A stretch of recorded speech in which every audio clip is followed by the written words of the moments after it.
Hello. Ayan mga kababayan, kapuso, kapamilya. Magandang araw po sa ating lahat. Ayan, dahil long weekend po tayo ngayon, ang pamilya po namin, syempre, wala kami sa galaan. Nandito po kami sa bukid ni Papa Bear at saka ni Mama Bear. Ayan, malaking tulong na andito kaming lahat ngayon dahil naglinis po kami ng bukid ni Papa Bear at saka ni Mama Bear.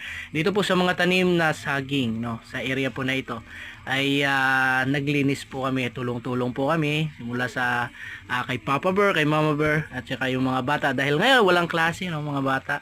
Ayan, dito po kami ngayon nagbanding sa bukid ni Papa Bear.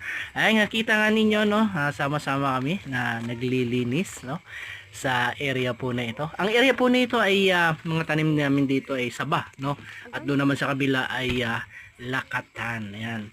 Yung mga bata masaya dahil nandito kami sa bukid ni Papa Bear Ayan.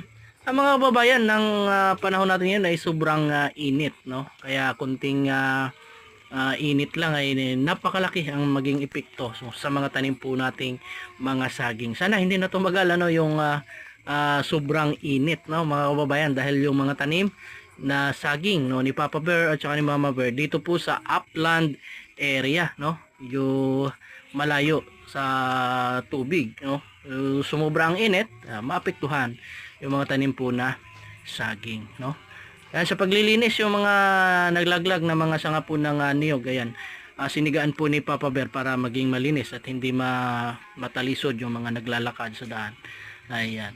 Napakasaya ng mga bata At ako naman habang naglilinis yung si Papa Bear at si Mama Bear ay nagdi-delift naman po ako sa mga saging po natin, yung mga tuyo na mga dahon ng saging ay tinatanggal po natin yan mga kababayan para maging maganda yung mga tubo po ng ating mga saging. Kailangan talagang inaalagaan po natin At ako naman dahil busy naman po ako sa araw-araw hindi naman araw-araw andito po tayo sa bukid ni Papa Bear.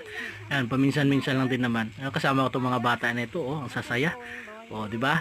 And si John Lee Boy at si Kuya at si Ate Nini yung isa si Shine hindi po nakasama dahil may sakit magpagaling ka Ate Shine, shoutout sa iyo.